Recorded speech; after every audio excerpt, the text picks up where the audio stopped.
태어난 기록은 있지만 출생 신고가 되지 않은 아동들에 대한 전수조사 진행이 되고 있습니다. 경찰 수사가 진행 중인 사건 수도 계속 늘어나고 있는데 대상이 지금 598건으로 늘었습니다.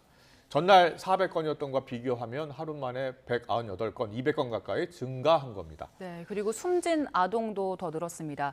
전날 15명보다 8명 늘어서 23명으로 집계됐는데요. 사망 아동 수는 더 늘 걸로 보여서 파장이 커질 걸로 예상됩니다. 관련해서 이은희 변호사와 이야기 나눠보겠습니다. 어서 오세요. 안녕하세요. 안녕하십니까. 경찰 수사 대상이 계속 늘고 있는데요. 네. 600명 가까이 되네요, 이제. 이제 이게 지금 예. 그 감사원에서 이제 확인을 한 2,236명 중 예. 이제 소재 파악이 안 되는 아이들을 이제 지자체가 나서서 이제 확인을 하고 있고 그러고 났는데도 확인이 잘 안 되고 있는 상황을 경찰에다가 이제 인계하게 됩니다. 이 상황이 여차저차 하니 조사해달라. 하루 만에 200건이 네. 늘 수가 있어요? 네, 그럴 수가 있죠. 왜냐하면 이렇게 해서 이제 조사가 된 거를 넘겨주는 형태고 지금 전국에서 이제 이런 일들이 상황이 흘러가고 있기 때문에 그래서 앞으로도 지금 이 숫자는 계속 늘어날 것으로 보여집니다. 그렇군요. 예. 사망 아동 수도 계속 늘고 있어서요. 처음에 이 사건 알려졌던 게 이제 수원 냉동구 영아유기였고 또 부산에 안매장한 아이도 있었는데 오늘은 출생 신고를 안 한 채 김포 텃밭에 또 아이를 안매장한 친모가 드러났더라고요. 친모는 지금 어떤 혐의가 적용되는 겁니까? 이 친모에게는 아마 아동학대 치사죄 혐의가 적용이 될 걸로 보고 있고요. 아마도 친모는 이런 주장을 하는 것 같습니다. 네. 아이가 데려왔는데 병원에서 출산하고 데려왔는데 그 다음날 죽었다. 그래서 이제 자기 명의의 그 텃밭에다가 묻었다. 이런 주장을 하고 있는 건 이제 사체유기 정도는 했지만 내가 아이 죽이지 않았다. 이제 이런 주장을 하고 있는 것 같고 하지만 사실 이제 이 병원에서 퇴원을 시킬 때 아이의 건강에 특별한 이상이 없었다면 갑자기 아이가 하루 만에 이제 사망에 이르는 건 조금 이 상황에 유기가 있든 뭐 방임이 있든 아니면 어떤 다른 행위가 개입이 됐을 확률이 높기 때문에 보통은 아이가 아프면 병원에 빨리 데리고 갔겠죠? 그렇습니다. 예. 그런데 이제 그런 게 전혀 없었고 뭐 신고를 한 것도 없고 예. 하기 때문에 아동학대 치사로 이제 보여지고 그래서 이제 그런 혐의로 입건이 될 것으로 보이고 있습니다. 그렇군요. 지금 경찰 수사가 계속 진행 중이고요. 이런 사례도 있었습니다. 인터넷으로 제3자에게 출산한 아이를 넘긴 사례도 있었다고요? 사실 굉장히 지금 흔한 사례입니다. 그러니까 이 경우는 지금 청주에 있었던 이 사례인데요. 이 친모가 아이를 낳기 전에 이제 사전에 내 아이를 혹시 입양 보낼 때가 있는지, 그러니까 입양 기간을 거치지 않고 그런 걸 조회하게 됩니다. 그 과정에서 내가 임신했다라고 거짓말을 해서 내가 아이가 필요하다라고 하는 이제 그 구매자 한마디로 이런 사람을 이제 물색하게 되고요. 병원비 정도를 이제 대납받고 아이를 넘겨줬다라고 주장하는 사건입니다. 다만 현재 아이의 신원이나 이제 어디로 가서 지금 아이가 자라고 있는지 같은 것들에 대해서는 한참 조사를 해야 될 것으로 아동 보입니다. 인신매매 아니냐 이런 지적도 있어요. 그렇죠. 사실은 이게 이 친모 입장에서는 아이를 뭐 잘 키워달라고 보낸 걸 수 있지만 이게 받은 쪽에서 아이를 정말 기르고 싶어서 아이를 잘 키워보고 싶어서 데려간 건지 아니면 다른 목적으로 뭐 브로커를 하기 위해서 혹은 뭐 아이의 아동 뭐 노동이나 이제 여러 가지 다른 목적으로 아이를 데려간 건지는 확인할 길이 없기 때문에 이런 부분들에 대해서는 좀 더 언론에서도 많이 나서서 이렇게 되지 않도록 좀 그 국민들에게 알리고 입양을 시킬 수 있는 이 친권 포기 절차 같은 것들이 있음을 좀 더 이런 정보를 공유할 필요가 좀 있습니다. 이런 개인 간 거래라고 하기 참 그렇지만 거래가 불법이죠. 그렇죠. 이게 지금 이렇게 불법 매매를 하고 있는 사람들이 서로 이제 거래하고 있는 사람들이 돈이 오고 가지 않으면 불법이 아니야라고 착각하는 경우가 있는데요. 아동은 인간이잖아요. 이거 거래할 수 있는 어떤 물건이 아닙니다. 그렇기 때문에 그냥 아이를 금전적 대가 없이 주었다 하더라도 그거는 입양을 보냈다고 해도 입양특례법 위반이 되는 거고 사실은 그 영아를 유기하는 거인 동시에 사실은 엄밀히 얘기하면 금전까지를 받았다면 아동 매매에 해당하는 중범죄입니다. 원래 입양은 정식 절차를 밟아야 되잖아요. 예, 그렇습니다. 어떤 절차가 필요한 거죠? 그 입양특례법에 따라서 이제 친모가 누구인지 같은 것들이 등록된 사실은 출생 신고가 된 아이를 전제로 이제 법원의 허가하에 이루어지게 돼 있습니다. 사실 그러다 보니까 좀 이제 입양에 대한 진입 장벽을 높게 느끼는 사람들이 있어요. 입양을 보내려는 쪽에서나 입양을 하고 싶은 쪽에서나 그래도 잘 네. 키워줄 수 있는 가정에 맡겨야 되잖아요. 사실 그런 부분들이 검증이 돼야 되기 때문에 예. 사실 입양을 아무런 절차나 이제 모니터링 없이 하는 건 너무 위험하고요. 예. 하지만 이제 지금의 이제 입양 특례법, 우리의 거의 모든 법은 아이의 출생 신고를 전제하고 있는데 문제는 네. 그 친모가 누구인지를 신상 등록할 수밖에 없는 구조를 가지고 있어요. 그런데 우리 등록하고 사회는 싶지 않은 부모가 그렇죠. 있는데 왜냐하면 우리 사회는 특히나 이제 미혼모다. 네. 만약에 이런 경우에는 이 친모가 아이를 출산하고 아이를 키우지 않더라도 자기가 사회적으로 혼인 없이 혹은 혼 외에 아이를 출산하였다라는 이력이 자신의 어떤 생활이나 이제 삶의 지장으로 이제 작용하는 경우들이 그렇군요. 있기 때문에 예. 이걸 숨기고 싶어 하다 보니까 출생 신고를 하지 않게 되는 경우가 상당히 많게 됩니다. 예. 네, 그래서 보호 출산제 얘기도 나오는데 그건 잠시 뒤에 이야기를 네. 나눠보고요. 지금 수사 의뢰된 미신고 아동을 보니까 상당수가 베이비박스에 맡겨진 네. 경우들이 좀 있더라고요. 이 베이비박스는 어떻게 운영이 되는 겁니까? 원래 베이비박스는 이제 미국에서 시작이 되었는데요. 미국에서는 이거를 국가가 좀 더 관여합니다. 그래서 이제 이렇게 출산을 한 산모들이 병원, 뭐 소방, 뭐 이제 이런 경찰 이런 곳에다가 아이를 맡기고 내가 아이를 키우기가 어렵다. 예. 이제 이야기를 하고 아동 학대를 한 흔적이 아이의 몸에서 발견되지 않는다면 이걸 문제 삼지 않고 이제 아이들을 맡아서 보호하고 뭐 입양을 보낸다든가 하는 것들을 하게 됩니다.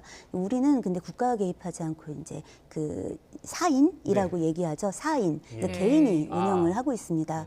그래서 이제 지금 보면은 감사원이 조사했던 이번에 전수조사했던 2015년부터 이제 2022년까지 이 출생은 됐는데 지금 병원에서 출생됐는데 출생 신고가 이루어지지 않은 아동이 2,236명인데 예. 같은 기간에 지금 베이비박스에 이제 맡겨진 아동의 숫자가 1,418명이라고 합니다. 예. 그러니까 사실은 지금 미등록된 미출생 신고된 아동 상당수는 베이비박스에 보내진 게 아닌가라고 추단되는 중입니다. 그렇군요. 예. 그렇군요. 알겠습니다.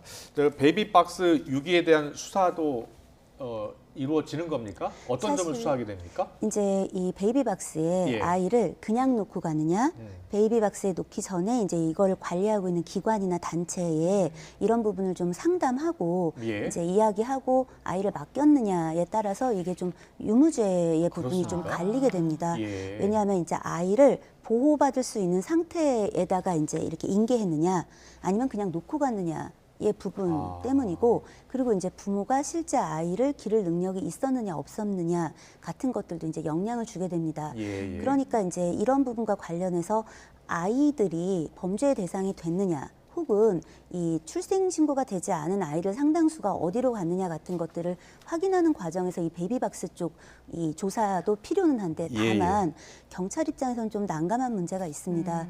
왜냐하면 이런 부분에서 어쨌든 이런 수사를 강화하게 되면 네. 그래도 베이비박스에 아이를 두고 가는 그 친모는 아이를 어떻게든 살리고는 싶었던 거예요. 얼마나 어려운 사정이 있었겠습니까? 맞습니다. 예. 사실 가장 가슴 아팠을 사람은 실은 아이를 두고 가는 엄마였을 그렇겠죠. 거잖아요. 예. 근데 이 엄마를 찾아내서 처벌하게 되는 상황이 생기면 앞으로 아이를 그렇게 이제 베이비박스에 놓고 가게 되는 것보다는 불법으로 매매하게 되거나 그렇겠네요. 아니면 아이를 아예 그냥 방치해서 사망에 이르게 되는 그런 상황이 생길 수 있습니다. 네. 그렇기 때문에 수사를 무작정 확대하고 처벌을 강화하는 건 좋은 그렇군요. 접근은 아닙니다. 네.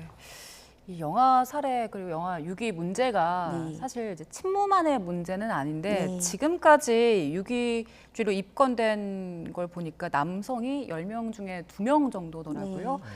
이런 부분들은 저희가 어떻게 바라봐야 될까요? 사실 이제 그 아이에 대한 양육의 책임, 돌봄의 책임은 여성만의 문제는 아닙니다. 다만 범죄는 행위를 처벌하기 때문에 이 아이를 두고 가거나 아이를 어딘가 방치한 어떤 행위를 누가 하였느냐의 문제 때문에 우선은 친모가 이제 범인이 될 확률이 높습니다. 네. 그리고 사실은 아이를 혼자 낳은 경우가 꽤 많이 또 이제 차지하기 때문에 아. 사실은 이제 함께 뭐 부부가 있다든가 아니면 동거하고 있는 관계 혹은 이제 뭐 남자친구 뭐 이런 관계에서 출산한 다음에 이걸 서로 논의해가지고 아이를 유기할 수도 예, 있겠지만 예. 그 확률보다는 이거조차도 되지 못한 채로 친모가 혼자 방황하고 고민하다가 아이를 유기하거나 이제 뭐 보내거나 뭐 어떻게 사고로 네. 이어지는 경우가 많다 보니까 친모에 대한 처벌로 조금 이 부분이 모아지는 좀 아이러니가 있습니다. 그렇군요. 네. 그럼에도 그 남자친구라든지 배우자가 네. 인지하고 있었다면 네. 처벌의 대상이 될 수 있는 거고요. 예, 저는 충분히 그렇다고 생각하는 게 네.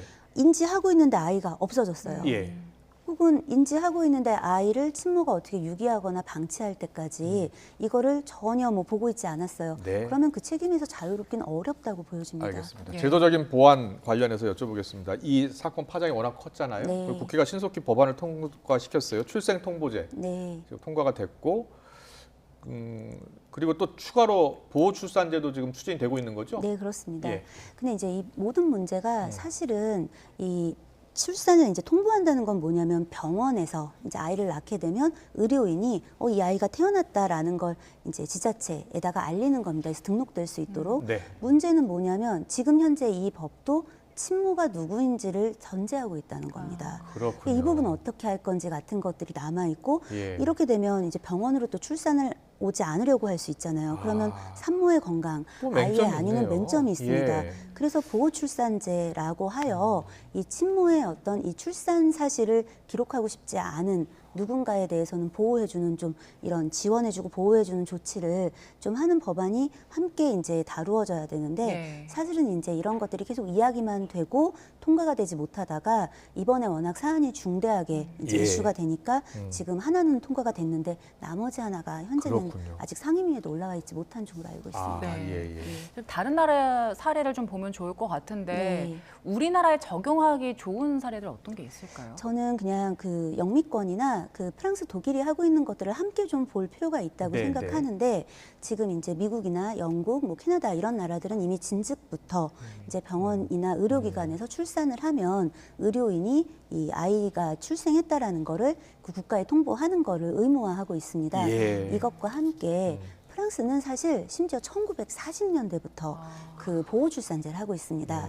그래서 이제 아이가 성인이 되면 내부모가 누군지 이제 만약에 아이가 이제 입양이 됐어요. 그러면 네. 아이가 궁금할 수 있잖아요. 자기 부모가 누군지. 네. 그러면 이제 성인이 됐을 때 열람할 수 있는 이제 권리 같은 것들을 이제 절차를 갖고 있습니다. 다만 이때에도 프랑스 같은 경우는 산모가 원하지 않으면 난 나중에도 내가 부모인 걸 알리고 싶지 않다라고 하면 그 부분은 이제 법원 절차를 통해서 알리지 않을 수 있는 또 그 절차까지를 갖고 있습니다. 그렇군요. 그래서 예. 그걸 좀 더 철저하고 두텁게 보호함으로써 사실은 산모가 내가 아이를 좀 그 안정된 공간에서 출산하고 이 아이를 좀 안전하게 맡기고 그것이 내가 원하지 않는 나의 어떤 기록으로 남지 않게 하는 것들을 하고 있고요. 네. 실제로 이런 것들을 보면 미국이나 이제 프랑스 같은 데서는 실제 영아가 이제 사망에 이르는 정도의 중범죄가 실제로 줄어드는 어떤 통계들 같은 것들도 그 나오고 있는 상황입니다. 네. 그런 것들을 좀 참고해 보면 좋을 것 같습니다. 알겠습니다. 늦었지만